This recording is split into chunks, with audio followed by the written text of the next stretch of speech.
What if the first hour of your day is quietly working against your memory? Not aging, not genetics, not bad luck. The specific things you do and don't do in the 60 minutes after you open your eyes. Here is what most people don't realize. Your brain runs a night shift cleaning crew while you sleep. It flushes waste, files memories, repairs connections. And that crew is still working when your alarm goes off. It hasn't finished yet. The question is whether your morning routine lets it complete the job or pulls the plug too early. In my neurology clinic, I see this pattern constantly. Intelligent, health-conscious people who take their supplements, watch their diet, do everything right, and still feel the fog. In most cases, the answer is sitting in their morning routine. So today, I want to walk you through 4 habits that are interrupting your brain's overnight repair and 4 things you can do instead. Stay with me through all 4, because the last one is the one almost everyone overlooks. And in my experience, it may be the most important. Let's start with the very first thing millions of people do within minutes of opening their eyes. Habit number 1. Grabbing your phone first thing. It feels responsible, staying connected, checking in. A retired school principal I worked with told me she felt guilty if she didn't start the day informed. News, emails, notifications, all before she'd even had a glass of water. She couldn't understand why her memory felt foggy by 9 a.m., no matter how well she'd slept. Here is what was happening inside her brain. Your body has a natural morning cortisol response. Cortisol rises gradually after you wake to gently bring your brain online, like a slow engine warming up. That process takes time. It's designed to be gradual.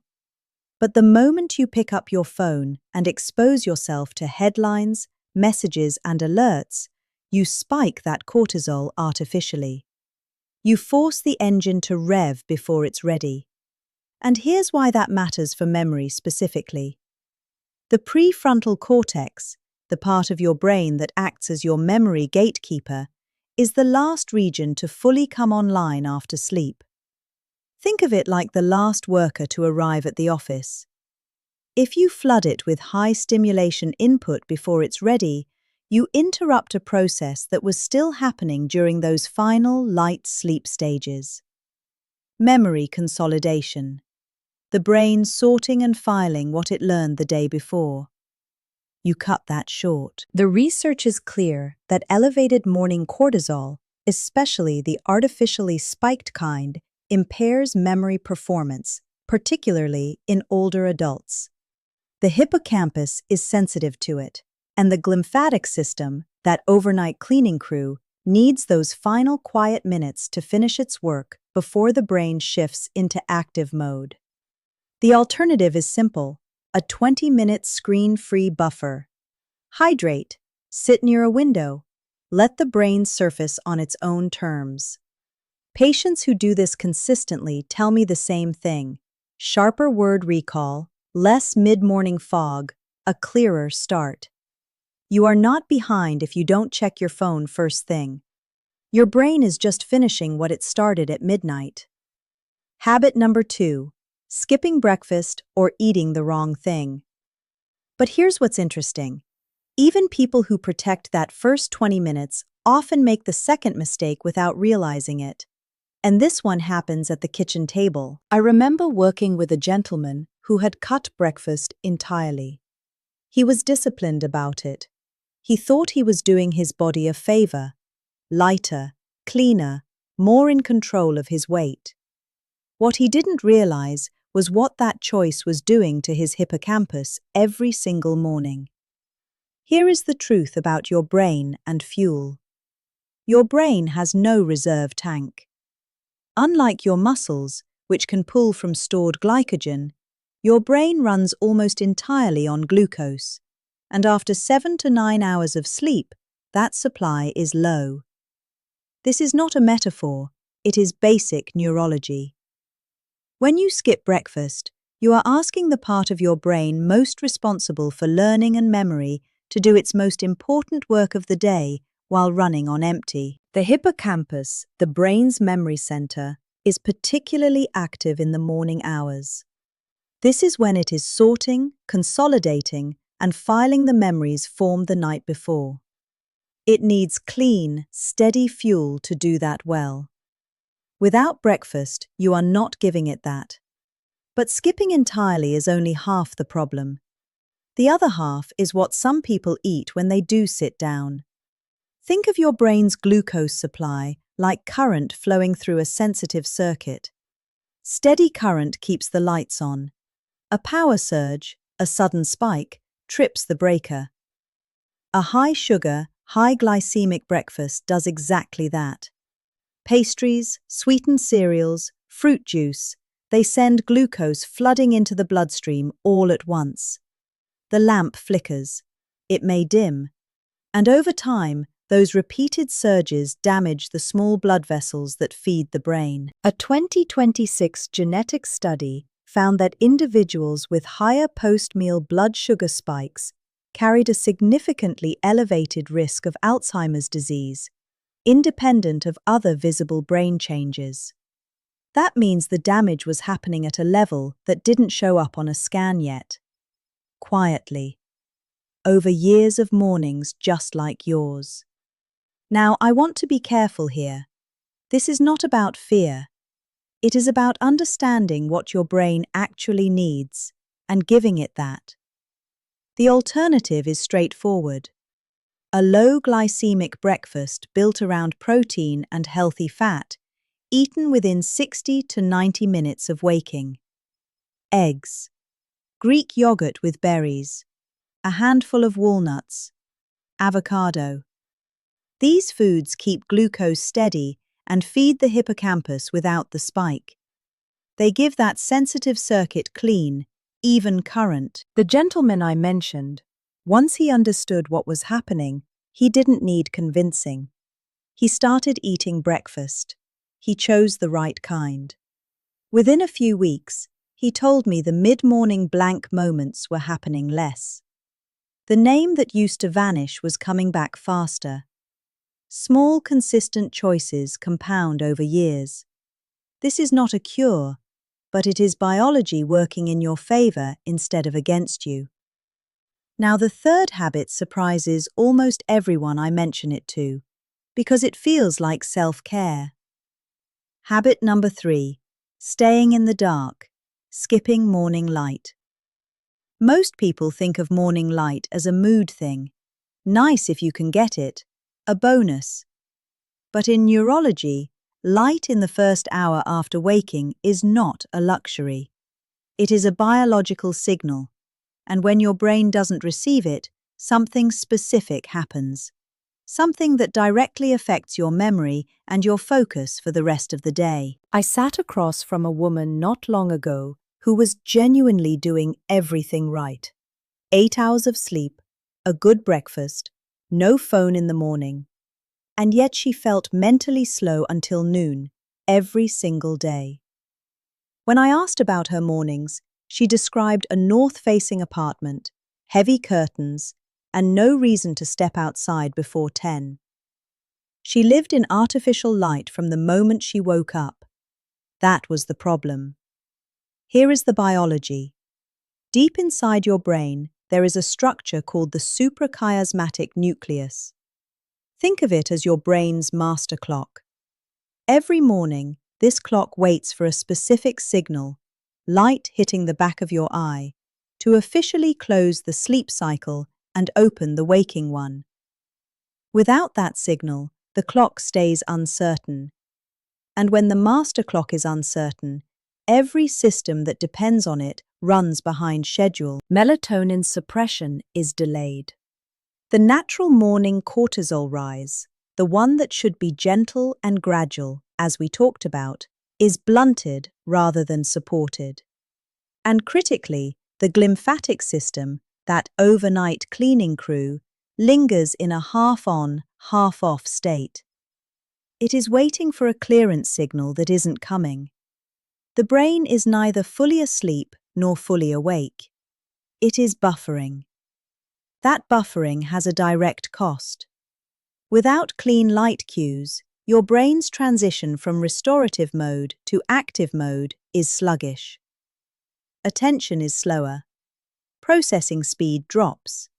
And the formation of new memories, the ability to take in the morning and actually hold it, is impaired from the start. Research published in 2025 found that morning bright light exposure in older adults improved sleep stability, reduced fragmentation overnight, and advanced bedtimes, which means the following night's glymphatic work improves too. Light in the morning protects sleep at night. The cycle is connected. The alternative is 10 to 20 minutes of outdoor light or a bright window within the first hour of waking. No sunglasses. No phone screen substituting for sunlight. That is not the same signal. Just natural light reaching your eyes, doing what it has been designed to do since before any of us were born. When the master clock gets its signal on time, every downstream system runs on schedule. Cortisol, melatonin, glucose metabolism, glymphatic clearance. The brain arrives at 9 in the morning, ready, not still loading from the night before. The woman with the north-facing apartment started taking a 10-minute walk before breakfast. Within 2 weeks, the noon fog had moved to 9. Then it largely disappeared. We've covered 3 habits now. The 4th one is the quietest, and in my clinical experience, the most underestimated. Habit number 4, skipping movement and staying sedentary. Most people think of exercise as something you do for your heart, your joints, your waistline. And yes, all of that is true. But there is a reason I save movement for last in this conversation. Because what gentle morning movement does for the brain is different from anything else on this list. And when you understand the mechanism, you won't think of your morning walk the same way again. I've watched patients regain mental clarity simply by adding a 15-minute walk before breakfast. Not a gym session, not a training program, a walk around the block. That is enough to change the trajectory of the morning, biologically. Here is why. Remember the glymphatic system, that night shift cleaning crew working while you sleep? It relies on something called arterial pulsations, the physical rhythm of blood moving through vessels. Those pulsations are what push cerebrospinal fluid through brain tissue, carrying waste products out. While you sleep, that process runs on the gentle pulse of your resting heartbeat. But when you wake up and stay still, sitting in bed, moving to a chair, scrolling, sipping coffee without moving, the pulsations stay weak. The flush never fully completes. Waste products that should have been cleared, including early amyloid precursors, linger longer than they should. A sedentary morning is, in effect, an incomplete rinse cycle. There is also the matter of a molecule called BDNF, brain-derived neurotrophic factor. Think of it as fertilizer for your neurons. Aerobic movement releases it, and the brain needs it most in the morning hours, when it is most actively consolidating the previous night's memories and building new connections. Without movement, BDNF stays low during the window it matters most.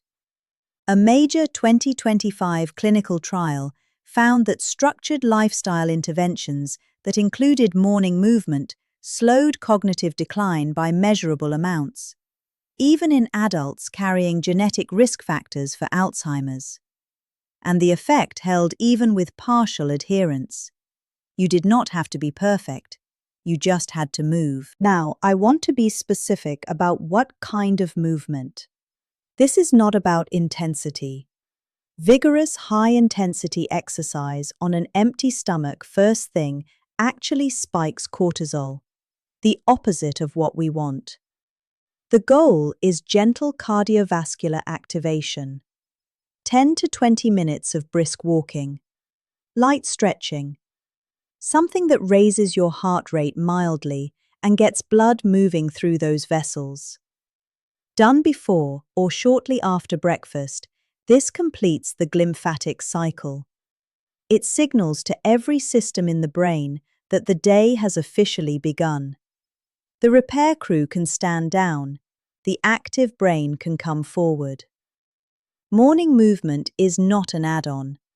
It is the final piece that closes the overnight maintenance window. So here is where we are. A screen-free buffer when you wake. A low glycemic breakfast within the first 90 minutes. Natural light through a window or outside. And gentle movement that gets blood moving through those vessels. I call this the critical window protocol. Not a checklist, a biological sequence that works with your brain's repair cycle rather than against it. You don't have to do all 4 perfectly from tomorrow. Start with 1. The research is clear that even partial adoption creates real, measurable benefit. But I want to leave you with something important, because what we covered today is only one half of the equation. Your brain runs its repair work at night, and what you do in the morning either protects that work or wastes it. That is what we've been talking about. But there is a separate process, something happening in the hours before you go to sleep, that determines whether that overnight repair can even begin properly. There is a specific habit that a significant number of people over 60 do routinely, almost every evening. It feels harmless. It might even feel like winding down. But what it does to blood flow, to vessel pressure, and to the brain's ability to enter deep restorative sleep, that is a separate conversation. And it is one I think you need to have.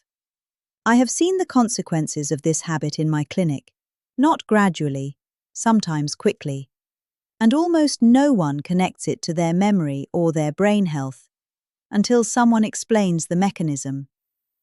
That explanation is in the next video. It's right there on your screen. If you care about what we covered today, and I think you do, or you wouldn't still be here, then stopping now means leaving the circuit incomplete. The morning work matters, but without understanding what can undo it at night, you are only protecting half of what needs protecting. Watch it now. This is the natural next step.